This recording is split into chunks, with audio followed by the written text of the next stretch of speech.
لبيك اللهم لبيك.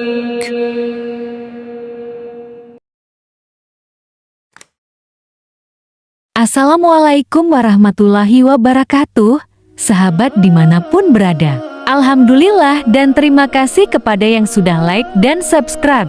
Semoga selalu dalam lindungan Allah dan dipanjangkan keberkahan umurnya. Hari ini kita akan menyimak kisah yang menakjubkan dan menginspirasi. Dari pagi itu, kota kecil di Eropa Timur masih diselimuti kabut tipis dan embun yang menggantung di tepian jendela. Dari kejauhan terdengar denting lonceng gereja yang berdentang lembut, seolah membangunkan jiwa-jiwa yang masih tertidur. Pada bangunan tua yang dindingnya dipenuhi jamur dan retakan waktu, seorang pendeta muda bernama Sura berjalan pelan menyusuri lorong dingin yang beraroma kayu basah dan lilin yang baru padam. Langkahnya berat, namun raut wajahnya tampak tenang-tenang yang belum tentu damai. Saat ia membuka pintu ruang studinya, bunyi derit kayu menyambut seperti menyampaikan salam dari masa lalu. Ruangan itu penuh rak-rak tinggi berisi kitab teologi, manuskrip kuno, dan salinan Alkitab versi lama. Adrian duduk di kursi kayu yang sudah ia pakai sejak masa pelatihannya. Namun hari ini tangannya tidak langsung meraih buku, ia hanya terdiam menatap sesuatu yang jauh melampaui ruangan itu. Ada kegelisahan yang mengendap di matanya, seperti seseorang yang sedang menunggu badai datang. Beberapa bulan terakhir, Adrian merasakan perubahan di komunitasnya. Jemaat muda di gerejanya mulai menunjukkan ketertarikan besar terhadap Islam, sebuah fenomena yang semakin hari semakin terasa jelas. Ada yang membaca buku perbandingan agama. Ada pula yang diam-diam menghadiri masjid kecil di pinggir kota. Semua itu membuat Adrian merasa terancam, meskipun ia tidak pernah mengakuinya. Rasa takut kehilangan pengaruh membuat dadanya sesak, tapi ia menutupinya dengan topeng ketenangan seorang pemimpin rohani. Namun kegelisahan yang ia simpan rapat itu perlahan berubah menjadi bara kecil. Bara yang dipelihara oleh ego, kecemburuan, dan rasa tidak siap menghadapi kenyataan bahwa keyakinan lain dapat menyentuh hati orang-orang di sekitarnya. Adrian menatap meja kayunya lama sekali, seakan mencari jawaban dari retakan-retakan kecil yang ada di permukaannya. Ia tahu sesuatu sedang berubah, dan ia benci perubahan itu. Di pagi yang tampak sederhana itu, tanpa ia sadari, sebuah perjalanan besar telah dimulai. Perjalanan yang akan membawanya melintasi batas-batas keyakinan, menembus daerah suci, dan akhirnya mempertemukannya dengan sesuatu yang tidak pernah ia antisipasi. Balasan dari langit. Ia menghela napas panjang, tidak tahu bahwa napas itu adalah pembuka dari kisah panjang yang kelak mengguncang hidupnya. Jemaat mulai berubah beberapa minggu setelah kegelisahan pertamanya muncul. Adrian mulai memperhatikan sesuatu yang semakin membuat dadanya terasa sesak. Jemaat mudanya, yang biasanya duduk paling depan saat misa, kini sering terlihat membawa buku-buku baru, bukan buku gereja, tetapi buku-buku tentang sejarah Timur Tengah, peradaban Islam, hingga risalah perbandingan agama. Mereka tidak terang-terangan menunjukkan minat itu, namun perubahan kecil pada pandangan mata mereka tidak pernah luput dari perhatian Adrian. Ada rasa ingin tahu pada diri mereka yang dulu tidak ada. Suatu sore ketika Adrian sedang membereskan meja altar, ia mendengar dua pemuda gereja berbisik pelan. Mereka membicarakan pengalaman mereka menghadiri masjid kecil di pinggir kota yang dulu hampir tidak pernah terdengar namanya.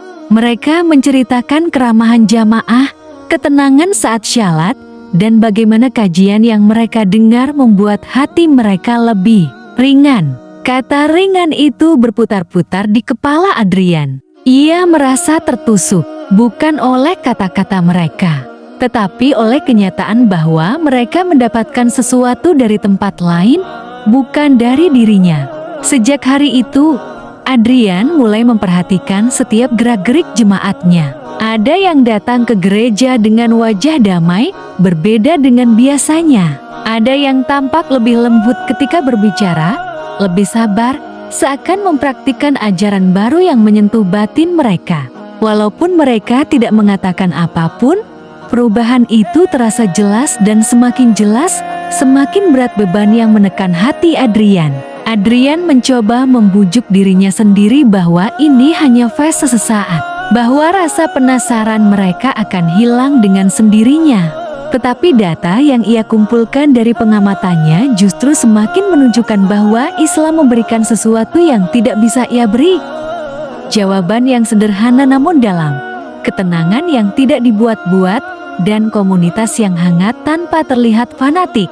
Semakin ia memikirkan hal itu, semakin gelap bayangan kecemburuan menguasai hatinya. Pada malam tertentu, Adrian duduk sendirian di bangku gereja yang kosong. Cahaya lilin menari lembut di antara pilar-pilar batu yang tua. Suasana sakral itu seharusnya membuatnya tenang, tapi tidak kali ini. Hatinya terasa penuh, seperti gelas yang hampir meluap. Ia menatap altar lama di depannya, namun pikirannya melayang ke masjid kecil di pinggir kota, tempat yang kini menjadi tujuan rohani beberapa jemaatnya. Untuk pertama kalinya, Adrian merasakan rasa kalah, tekad dan kemarahan yang tumbuh malam itu. Hujan turun pelan di luar jendela gereja, memantulkan bayangan lampu jalan yang bergetar. Adrian duduk di kursi kayu lamanya, memeluk kedua tangannya seolah ingin menahan sesuatu yang tumbuh di dalam dada, sebuah rasa yang ia sendiri sulit jelaskan. Semula ia hanya merasa terusik, tetapi kini perasaan itu berubah menjadi sesuatu yang lebih pekat. Kemarahan, ia merasa ditinggalkan oleh jemaatnya, dikhianati oleh ketertarikan mereka pada Islam. Dalam pikirannya, agama itu mulai menjadi ancaman. Adrian mencoba menenangkan diri dengan membuka buku-buku teologi yang biasa ia pelajari, namun tidak satu pun mampu meredakan gejolak hatinya. Kata-kata di halaman terasa hampa. Pandangannya kabur oleh emosi yang ia tekan selama berminggu-minggu. Ia menutup buku itu dengan keras, suara bantingannya menggema memenuhi ruangan. Dalam keheningan itu, untuk pertama kalinya ia mengakui sesuatu yang membuatnya takut. Ia tidak merasa lagi memiliki kendali atas umatnya. Ia berdiri dan berjalan mondar-mandir di antara rak-rak buku yang menjulang. Setiap langkahnya dipenuhi dorongan ego yang terluka. "Aku sudah mengabdikan hidupku," gumamnya pelan, "tapi mereka lebih memilih ajaran yang bahkan tidak mereka kenal." Kata-kata itu semakin ia ulang, semakin terasa seperti api yang membakar tenggorokannya. Sebuah pikiran berbahaya mulai tumbuh. Mungkin sudah saatnya ia melakukan sesuatu yang lebih besar dari sekadar kata-kata. Emosi yang menguasainya bukan sekadar iri, tetapi rasa takut yang terbungkus sombong. Adrian tidak siap menerima kenyataan bahwa ajaran lain dapat memberi ketenangan pada orang-orang yang selama ini ia bimbing. Ia merasa posisinya sebagai pemimpin rohani terancam. Dari situlah lahir bibit kebencian yang semakin hari semakin mengakar. Ia mulai berpikir bagaimana caranya membuktikan bahwa Islam tidak lebih dari ilusi yang menipu. Di tengah pergolakan batinnya, Adrian duduk kembali dan menatap kosong ke arah salib tua di depannya. Hatinya sudah tidak jernih lagi. Dalam kesunyian malam itu, timbul sebuah tekad yang perlahan berubah menjadi niat gelap. Ia tidak akan membiarkan Islam mengambil jemaatnya begitu saja. Jika perlu, ia akan masuk ke dalamnya, membongkar ajarannya, lalu memusnahkan pengaruhnya dari akar. Dan saat itulah, rencana itu lahir, rencana yang kelak menyeretnya menuju kehancuran yang tidak pernah ia duga. Rencana gelap sang pendeta pagi itu. Udara dingin masih menggigit kulit ketika Adrian duduk kembali di ruang studinya dengan wajah yang jauh lebih keras dibanding hari-hari sebelumnya. Kertas-kertas berserakan di meja, dipenuhi coretan yang sebelumnya hanya berupa keluhan, kini berubah menjadi simbol-simbol kecil dari rencana yang mulai terbentuk. Mata Adrian tampak menyala bukan oleh cahaya lilin, tetapi oleh sesuatu yang lebih gelap dan lebih dalam, niat buruk yang mulai ia pelihara. Untuk pertama kalinya, ia duduk bukan sebagai pendeta, Tetapi sebagai seseorang yang siap melakukan apapun demi mempertahankan gengsi dan kuasanya, ia menulis beberapa kalimat pendek, menghapusnya, lalu menulis lagi. Rencananya sederhana namun berbahaya. Ia akan masuk Islam secara pura-pura, menyelinap masuk ke dalam komunitas muslim setempat, mengikuti kajian, menghafal ritual, lalu mencatat apapun yang bisa ia gunakan untuk menyerang balik. Tujuannya bukan mencari jawaban melainkan mencari kelemahan, dan sebagian dari dirinya menikmati ide itu. Ia merasa sedang merancang strategi perang, bukan sekadar tindakan spiritual. Adrian tahu betul bahwa melakukan hal itu bukanlah tindakan sederhana. Ia harus menghapus keraguan dari wajahnya, harus bertingkah seolah ia benar-benar mencari kebenaran. Tapi semakin ia memikirkan hal itu, semakin mudah rasanya karena ia telah terbiasa berbicara di atas mimbar, memainkan nada suara, dan membentuk emosi pendengarnya. Ia merasa percaya diri dapat memainkan peran ini dengan sempurna, dan keyakinan itulah yang membuatnya semakin jauh dari jalur yang benar. Saat ia menatap catatan rencananya, sesuatu yang lebih gelap muncul di kepalanya, gagasan untuk melakukan provokasi di tempat tersuci umat Islam. Ia pernah mendengar tentang Ka'bah, tentang Hajar Aswad, dan betapa mulianya tempat itu bagi umat muslim. Sebuah pikiran jahat berbisik di telinganya. Jika kau bisa menodai tempat itu, kau bisa mengguncang keyakinan mereka. Kata-kata itu terasa seperti makanan bagi ego yang kelaparan dalam dirinya. Dengan perlahan, Adrian menutup bukunya dan menyandarkan tubuhnya ke kursi. Ia merasakan napasnya stabil kembali, tanda bahwa ia telah mencapai keputusan yang ia anggap final. Dari niat kecil menjaga jemaat, kini ia melangkah ke arah yang jauh lebih gelap, menjalankan sandiwara besar demi menghina ajaran yang tak pernah ia fahami. Tanpa ia sadari, keputusan itu bukan hanya menjauhkannya dari cahaya, tetapi mendekatkan dirinya pada balasan yang menunggu di ujung jalan. Mengunjungi tetangga muslim sore itu, langit kota kecil itu berwarna abu-abu pucat, pertanda hujan akan turun kapan saja. Adrian berdiri di depan jendela gereja, memandang tetangga-tetangga yang berlalu lalang dengan langkah cepat untuk menghindari cuaca. Namun matanya tidak fokus pada jalanan. Pandangannya tertuju pada rumah sederhana di seberang rumah milik Hasan, seorang muslim yang dikenal baik hati. Hari itu, Adrian sudah memutuskan sesuatu. Ia akan memulai rencananya dengan mendekati pria itu. Ia mengenakan mantel coklat tua lalu melangkah keluar tanpa ragu. Adrian berjalan menyeberangi jalan, dan setiap langkahnya membawa campuran antara percaya diri dan kegelisahan yang ia tutupi rapat. Sesampainya di depan pintu rumah Hasan, ia menarik napas panjang, memasang senyum yang telah ia latih, lalu mengetuk. Tak lama kemudian, pintu terbuka dan muncullah Hasan dengan senyum ramah yang khas. Kehangatan itu membuat Adrian sedikit tersentak. Ia tidak menyangka sambutannya akan sebaik ini. Tapi ia cepat kembali ke peran yang sedang ia mainkan. "Hasan, aku ingin bicara sebentar," ujar Adrian dengan nada halus. Hasan segera mempersilakannya masuk tanpa ragu sedikit pun. Di ruang tamu yang dipenuhi aroma teh min hangat, Adrian duduk dengan sikap tenang. Ia memandangi rak-rak buku yang memuat beberapa Al-Quran terjemahan, hadis, dan buku sejarah Islam. Hatinya mengeras, namun wajahnya tetap tersenyum. "Aku ingin belajar tentang Islam," katanya. "Aku ingin memahami apa yang selama ini tidak aku fahami." Kata-kata itu keluar mulus seolah ia benar-benar tulus. Hasan sontak terlihat bahagia. Ia menatap Adrian dengan mata berbinar, seperti seseorang yang menerima kabar baik dari langit. "Tentu, Adrian, kau selalu diterima. Masjid di pinggir kota ada kajian hari Jumat. Kau bisa ikut, tidak ada yang melarang." Kata-kata Hasan terasa seperti undangan suci. Namun bagi Adrian itu adalah pintu masuk untuk memainkan sandiwara besar yang telah ia susun. Ia mengangguk perlahan, menyembunyikan niat sebenarnya di balik tatapan pura-pura rendah hati. Saat ia keluar dari rumah Hasan, angin dingin langsung menyambut wajahnya. Adrian menatap langit yang semakin gelap dan tersenyum kecil. Baginya, langkah pertamanya berjalan sempurna. Tak ada satupun yang curiga. Ia berhasil mendapatkan kepercayaan dengan sangat mudah. Namun di balik itu semua, ada sesuatu yang jauh lebih besar yang sedang bergerak, sesuatu yang datang bukan dari dirinya, tetapi dari langit.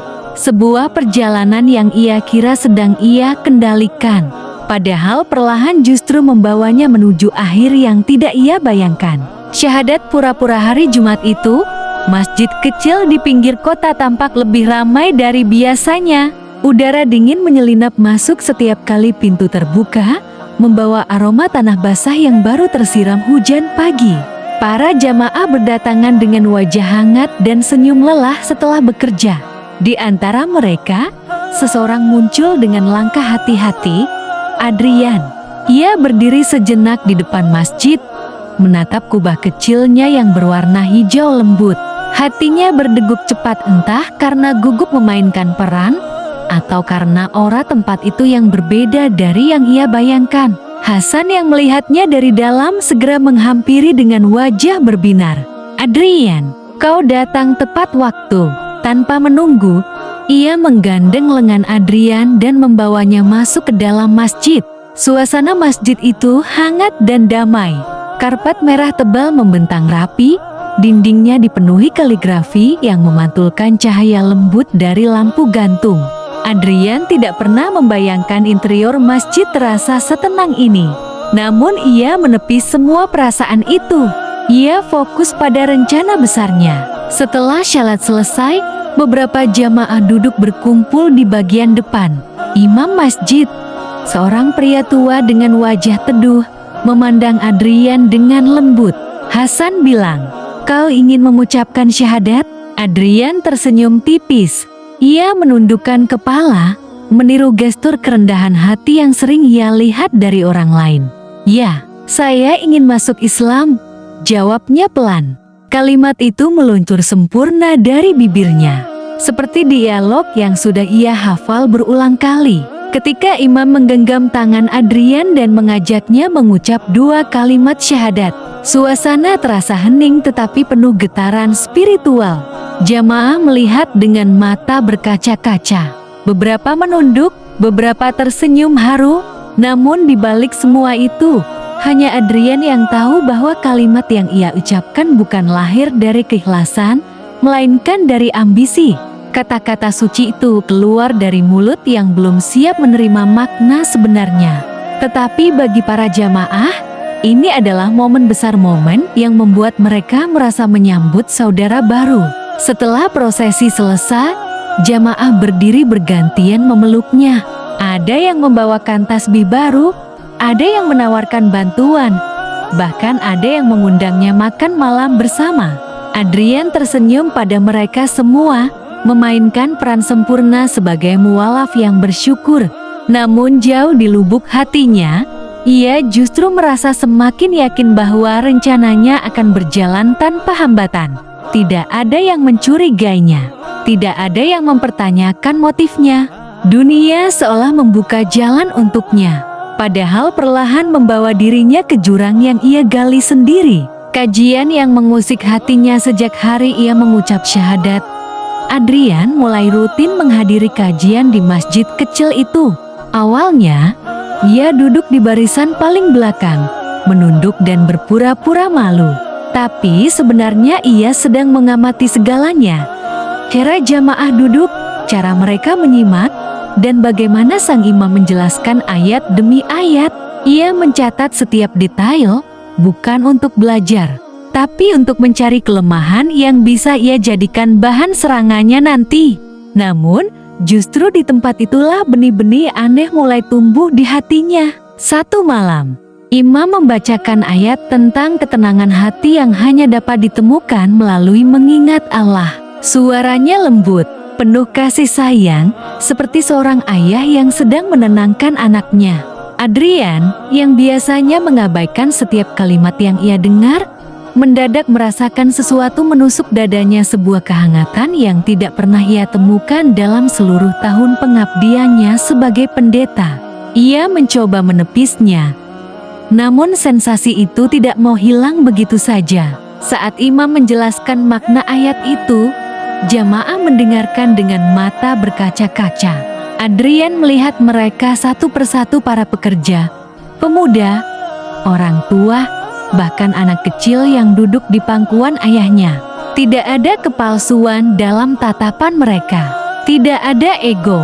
Mereka mendengar bukan untuk mencari celah, tetapi untuk memperbaiki diri. Pemandangan itu membuat Adrian tersentak. Ia selalu mengira bahwa agama harus dirasakan melalui argumen dan pembuktian, bukan kelembutan. Beberapa kali, imam menyebut kata yang membuat hati Adrian bergetar, ikhlas. Kata sederhana itu bergema seperti gema dari tempat jauh di hatinya. Selama ini, Adrian sering berdiri di mimbar gereja berbicara tentang cinta dan pengorbanan. Tetapi ia tahu sebagian dari dirinya melakukannya demi penghormatan, bukan demi Tuhan. Sementara di masjid kecil itu, ia melihat orang-orang yang beribadah tanpa ingin dipuji. Keikhlasan itu terasa menyakitkan karena ia tidak memilikinya. Meski begitu, Adrian tetap keras kepala. Ia menolak menerima bahwa apa yang ia rasakan adalah kebenaran. Ia menutup hati rapat-rapat. Ini cuma suasana, gumamnya dalam hati.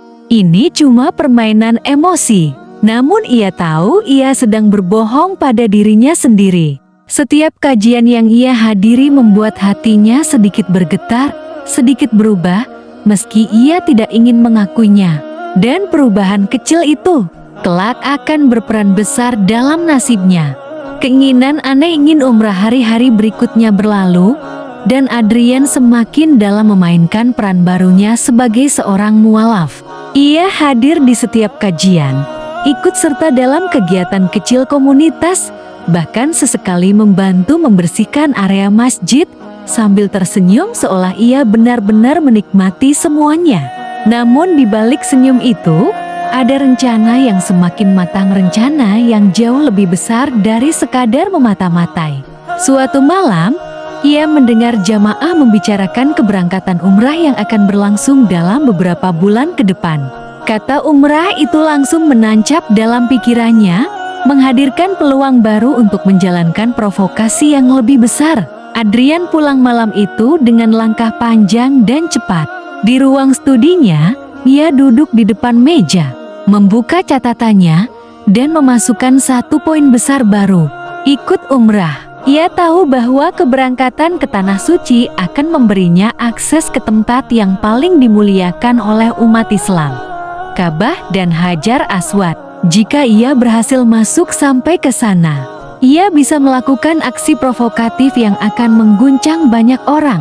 Pikiran itu membuatnya tersenyum kecil, senyum yang dingin dan penuh rekayasa. Keesokan harinya, Adrian mendatangi Hasan dengan raut wajah penuh semangat palsu. "Aku ingin ikut rombongan umrah," ujarnya. Hasan langsung memandang Adrian seperti seseorang yang baru saja mendengar kabar terbesar dalam hidupnya. "Masya Allah, Adrian, kau serius? Ini luar biasa." Seruan tulus itu membuat hati Adrian sedikit bergetar, namun ia kembali memperkeras dinding batinnya. Hasan tanpa ragu menawarkan bantuan mengurus pendaftaran dan dokumen. Semua terasa begitu mudah, terlalu mudah. Dalam beberapa minggu berikutnya, nama Adrian sudah resmi terdaftar dalam rombongan umrah. Para jamaah menyambutnya dengan sukacita.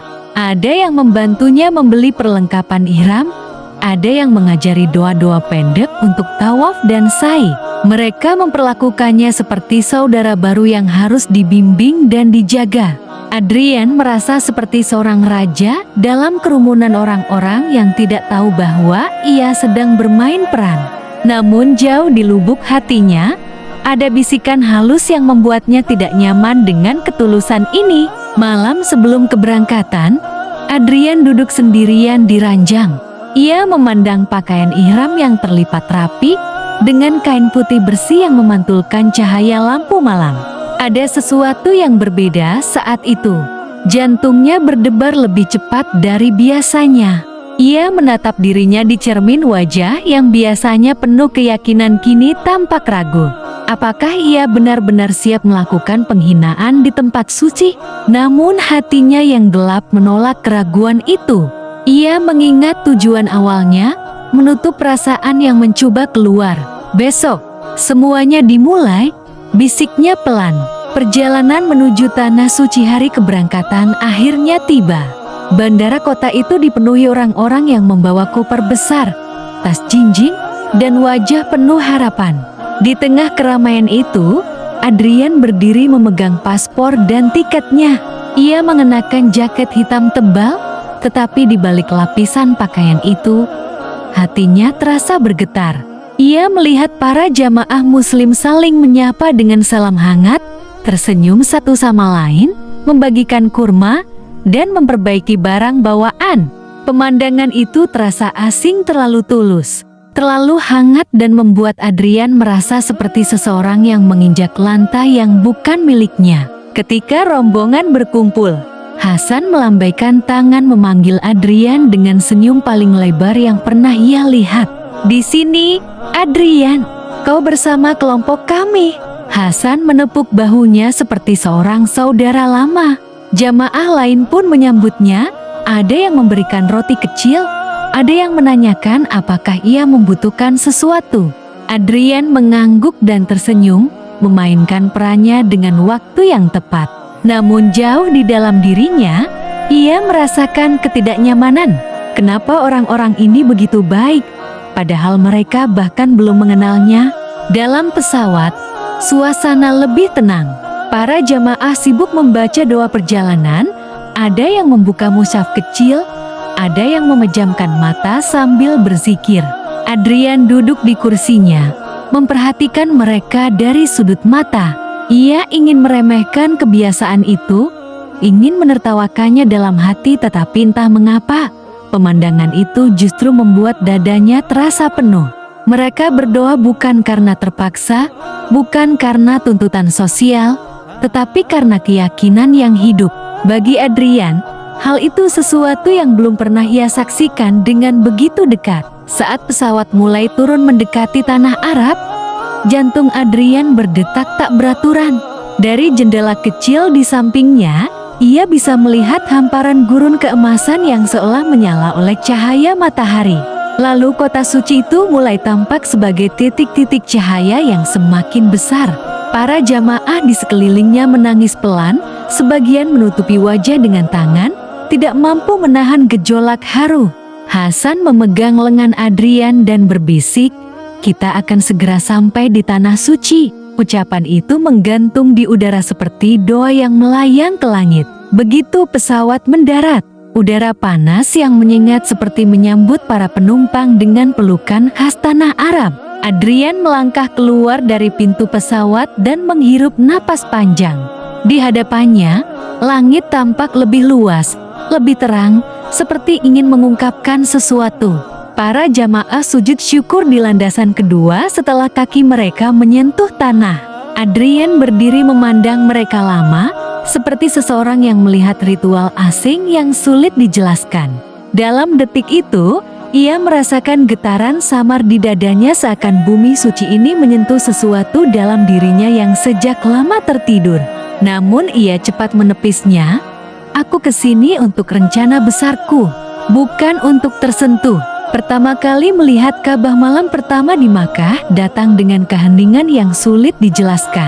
Di antara hiruk-pikuk jamaah yang berjalan menuju Masjidil Haram, ada aura lembut yang seolah menenangkan siapa saja yang melangkah di bawah cahaya lampu-lampu besar yang memantul di marmer putih.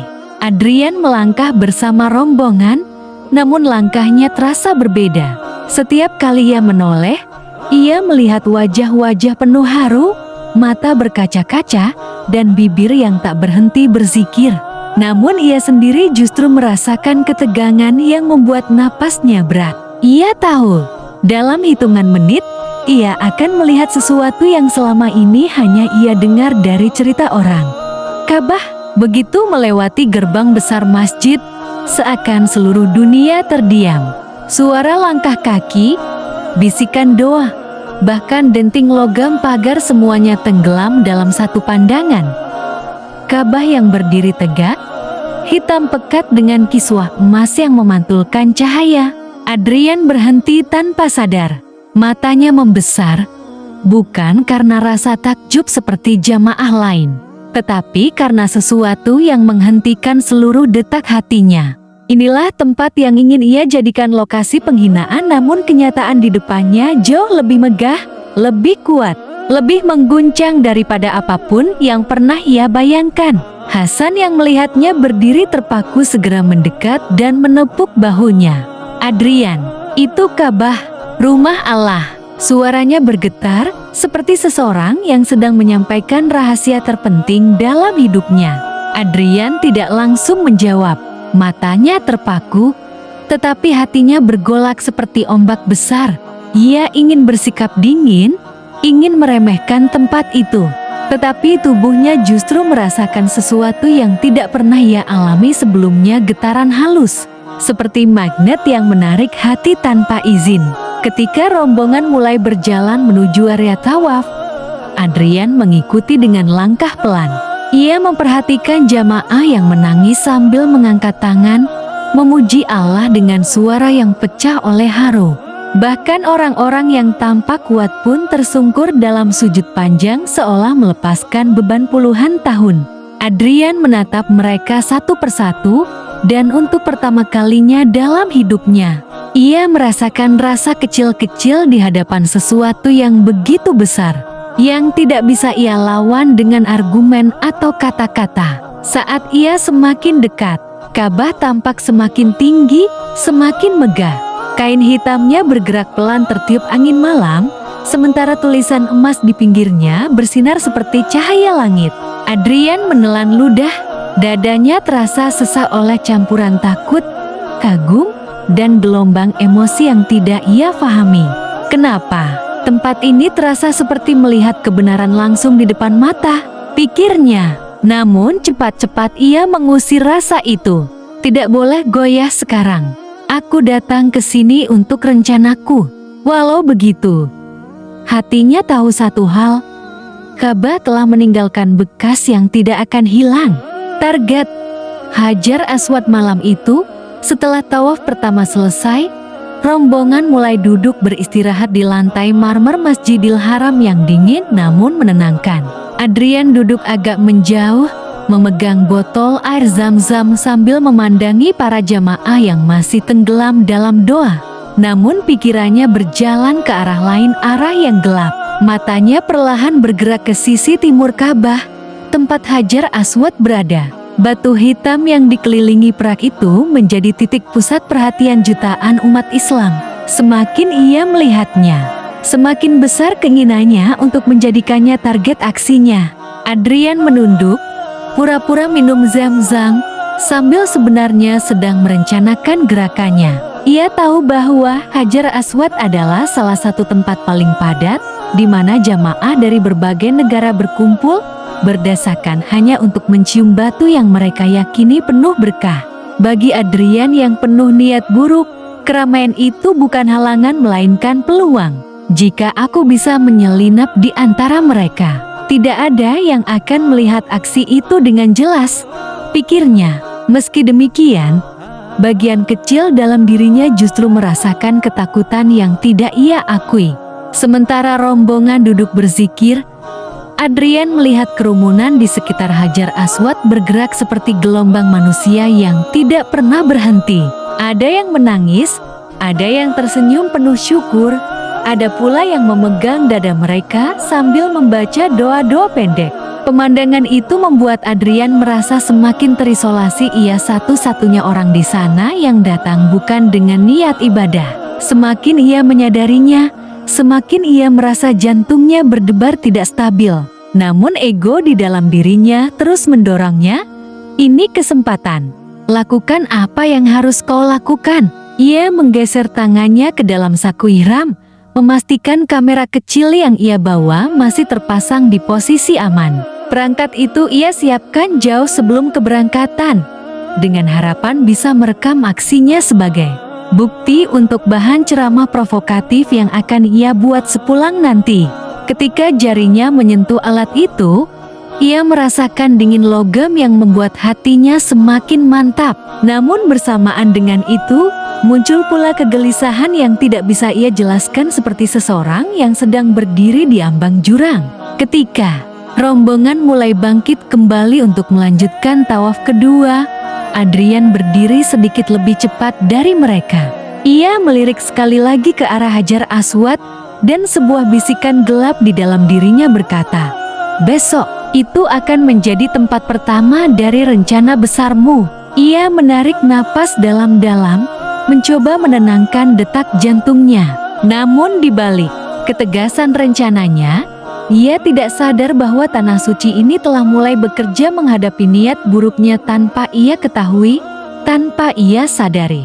Dan langkah kecil itu adalah langkah menuju kehancurannya sendiri. Momen terlarang pagi berikutnya, Masjidil Haram dipenuhi cahaya matahari yang memantul indah dari marmer putih. Jamaah dari berbagai negara bergerak dalam gelombang besar menuju Ka'bah, menciptakan harmoni gerakan yang seolah datang dari satu hati. Adrian berdiri di tengah kerumunan itu, menyeka keringat di dahinya. Meski udara terasa hangat, telapak tangannya dingin-dingin oleh rencana yang akan ia lakukan. Di hadapannya, kerumunan di sekitar Hajar Aswad tampak padat, seperti pusaran manusia yang tidak pernah berhenti. "Sekarang, atau tidak sama sekali," bisiknya pelan. Ia mulai bergerak maju, menyelinap di antara para jamaah. Suara tangis, doa, dan seruan takbir berpadu menjadi gema besar yang memenuhi udara. Setiap langkah yang ia ambil terasa semakin berat, seakan bumi suci menimbang niat jahatnya. Di sampingnya, seorang anak kecil sedang digendong ayahnya sambil mencium Hajar Aswad dari kejauhan. Di sisi lain, seorang wanita menangis terseduh-seduh sambil menutup wajah dengan tangan. Semua itu seharusnya membuat hati siapapun luluh, kecuali Adrian yang terus menekan hatinya agar tetap keras. Ketika posisinya sudah cukup dekat, Adrian menundukkan kepala, meniru gerakan jamaah yang hendak mencium Hajar Aswad. Dadanya naik turun dengan cepat. Kamera kecil di bajunya sudah menyala, merekam sudut pandang yang semakin dekat dengan batu suci itu. Beberapa jamaah memberi ruang, mengira Adrian adalah mualaf yang sedang berusaha mendekati Hajar Aswad untuk pertama kalinya. Ada tangan yang menahan bahunya agar tidak terdorong. Ada suara yang berkata lembut, "Perlahan, jangan terburu-buru." Kebaikan itu justru membuat dadanya terasa sesak. Adrian mengulurkan tangannya, mendekatkan wajahnya ke arah Hajar Aswad seperti jamaah lainnya. Namun detik berikutnya, gerakan bibirnya berubah. Ia bukan ingin mencium, ia bersiap meludah aksi, yang bahkan kata-katanya saja haram diucapkan di tempat itu. Waktu seolah melambat, suara di sekelilingnya memudar. Dunia menyempit hanya pada dirinya dan batu mulia itu. Ini adalah momen puncak dari rencana panjangnya. Dan tanpa pikir panjang, ia lakukan itu. Dalam sepersekian detik setelah itu, dunia kembali bersuara. Teriakan kecil pecah dari samping kanan. Seorang jamaah langsung memegang lengannya dengan kuat. Wajahnya antara terkejut dan marah. "Astagfirullah, apa yang kau lakukan?" Beberapa orang lainnya menoleh, mata mereka membesar. Keramaian yang tadinya penuh doa berubah menjadi ketegangan. Adrian tersentak panik, tidak menyangka reaksinya akan secepat itu. Ia mencoba mundur, tetapi kerumunan sudah mulai mengepungnya. Suasana berubah dari kedamaian menjadi badai dalam hitungan detik. Pengamanan dan interogasi suasana di sekitar Hajar Aswad berubah seketika. Jamaah yang tadi larut dalam doa kini memandang Adrian dengan campuran terkejut dan marah. Beberapa orang menjauh karena syok, sementara sebagian lagi mendekat, tidak percaya dengan apa yang baru saja mereka lihat. Adrian merasakan tangan kuat menggenggam lengannya, membuat tubuhnya kaku. Dalam hitungan detik, petugas keamanan yang berjaga di sekitar Ka'bah bergerak cepat, menyelinap melalui kerumunan dengan disiplin tinggi yang membuat siapapun langsung menunduk. Adrian tidak sempat melarikan diri, lengan dan bahunya sudah digenggam rapat oleh dua petugas. "Mahaza, apa yang kau lakukan?" Salah satu petugas bertanya dengan nada tegas namun terkendali. Adrian mencoba menghindari tatapan mereka, wajahnya memucat. Itu tidak sengaja. Aku terdorong." Suaranya bergetar, tapi kata-katanya tidak terdengar meyakinkan. Para jamaah menggeleng, beberapa menunjukkan rekaman ponsel mereka sebagai bukti. Di tengah kekacauan itu, Adrian merasa seperti titik hitam kecil yang terperangkap dalam lautan manusia yang lebih suci darinya. Ia digiring menjauh dari kerumunan, meninggalkan gelombang bisikan dan istighfar di belakangnya.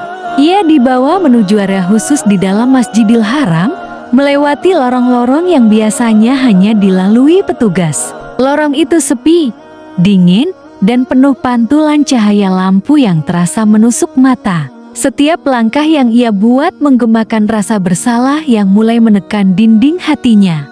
Untuk pertama kalinya sejak ia menyusun rencananya, Adrian merasa berada di tempat yang benar-benar tidak berpihak padanya. Seolah seluruh bangunan suci itu sedang menatapnya dengan diam yang menuduh. Di ruang interogasi kecil, seorang petugas senior duduk di depan Adrian. Wajah petugas itu tegas, matanya tajam namun tidak kehilangan wibawa spiritual khas penjaga tempat suci. "Kami memiliki rekaman," katanya sambil menunjukkan layar kecil yang menampilkan aksi Adrian dalam sudut pandang yang jelas. Adrian menunduk, wajahnya memerah menahan panik. Ia mencoba mencari alasan, merangkai kebohongan. Tetapi setiap kata yang keluar terasa patah dan tidak masuk akal. Petugas itu hanya menghela nafas panjang, napas kecewa, bukan marah. Ketika petugas hendak menanyakan kembali niat Adrian, sesuatu terjadi. Jantungnya berdetak cepat, terlalu cepat. Tubuhnya mulai gemetar, matanya berkunang-kunang. Aku, suaranya melemah. Ia memegang dadanya, seperti mencoba menahan rasa sakit yang mendadak muncul tanpa peringatan. Petugas yang tadinya tegas langsung berdiri, memanggil bantuan medis. Dalam beberapa detik, Adrian terjatuh dari kursinya. Suara tubuhnya menghantam lantai bergema di ruangan kecil itu.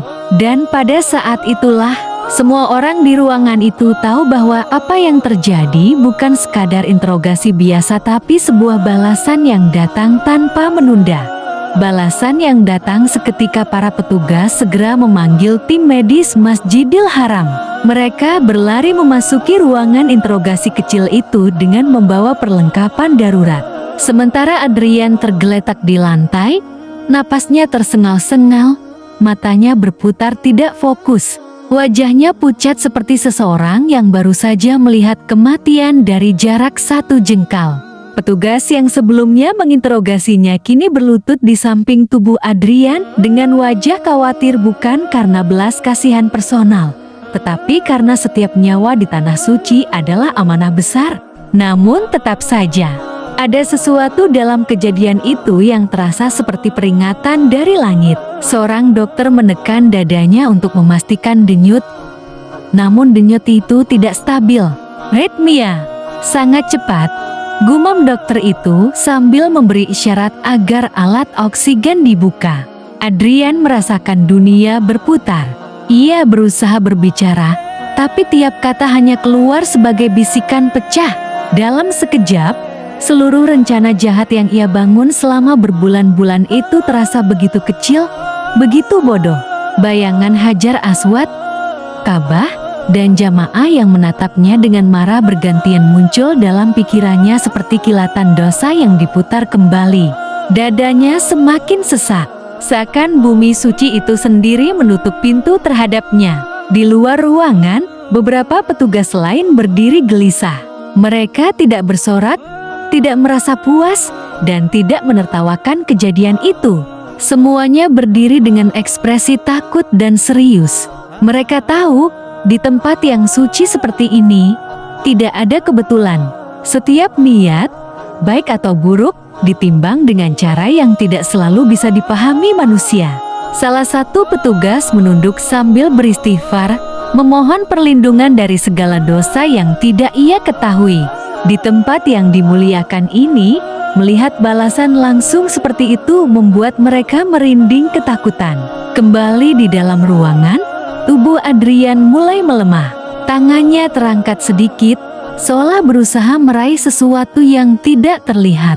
Dokter terus berusaha menstabilkan denyut jantungnya, namun grafik monitor kecil menunjukkan garis-garis yang naik turun tidak teratur. Adrian membuka mata untuk terakhir kalinya, dan dalam detik itu, ia merasa seperti seluruh kebusukan rencananya kembali menghantam dirinya sekaligus. Ia merasakan ketakutan yang tidak pernah ia rasakan sepanjang hidupnya sebagai pendeta. Ketakutan akan kebenaran, ketakutan akan balasan, ketakutan akan apa yang menunggunya setelah ini. Beberapa detik kemudian, tubuhnya berhenti bergerak. Dokter meletakkan peralatannya perlahan. Suasana hening. Petugas yang berdiri di sudut ruangan menutup wajahnya dengan kedua tangan, sementara yang lain menghela napas berat. Tidak ada suara kemenangan, tidak ada kemarahan lagi yang tersisa, hanya rasa takut dan kesadaran bahwa balasan Allah datang dengan cara yang tidak bisa ditolak siapapun. Di tanah suci yang penuh rahmat, ada pula keadilan yang turun secepat kilat, dan Adrian menerima balasannya tepat di tempat yang ia rencanakan untuk dinodai. Pelajaran bagi semua kabar tentang insiden Adrian menyebar pelan di antara rombongan jamaah. Malam itu, mereka berkumpul di sebuah area istirahat Masjidil Haram, duduk melingkar di atas marmer dingin yang memantulkan cahaya lampu-lampu raksasa. Tidak ada suara keras, tidak ada kemarahan, hanya keheningan panjang yang membuat hati siapapun terasa berat. Mereka tidak sedang merayakan balasan atas perbuatan Adrian, mereka sedang merenungi betapa dekatnya keadilan Allah bagi siapapun yang berniat buruk.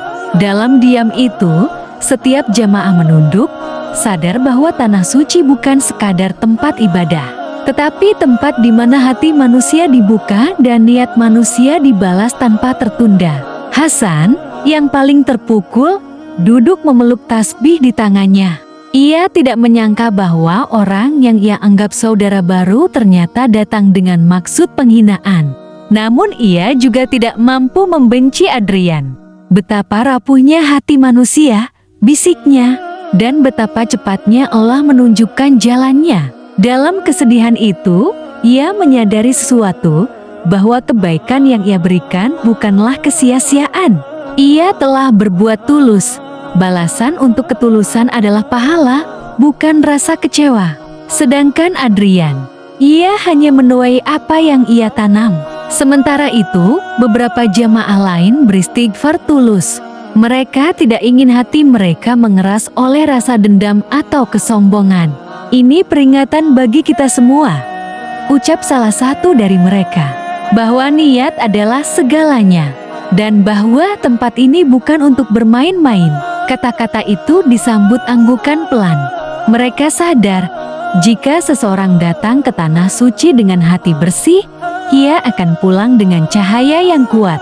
Tetapi jika seseorang datang dengan niat kotor, tanah suci tidak akan membiarkannya lolos tanpa pelajaran.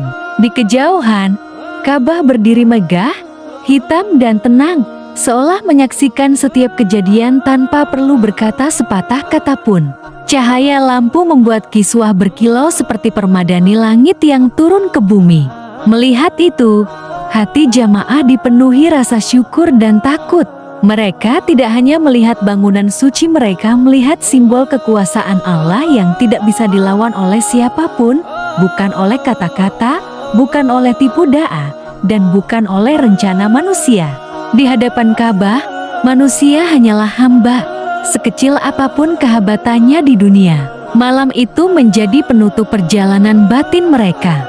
Mereka belajar bahwa Allah Maha Lembut pada hambanya yang tulus, tetapi juga maha cepat dalam memberikan pelajaran pada mereka yang datang dengan niat merusak. Adrian datang dengan rencana kelam, dan ia pergi dengan cara yang tidak pernah ia bayangkan. Bukan sebagai pahlawan di gerejanya, bukan sebagai pengungkap kelemahan Islam, tetapi sebagai contoh nyata bahwa kesucian tidak pernah bisa dijadikan permainan. Dan bagi jamaah yang menyaksikan kejadian itu, pelajarannya sederhana namun kuat. Hati-hatilah dengan niatmu, karena Allah membalasnya bahkan sebelum manusia sempat menilainya.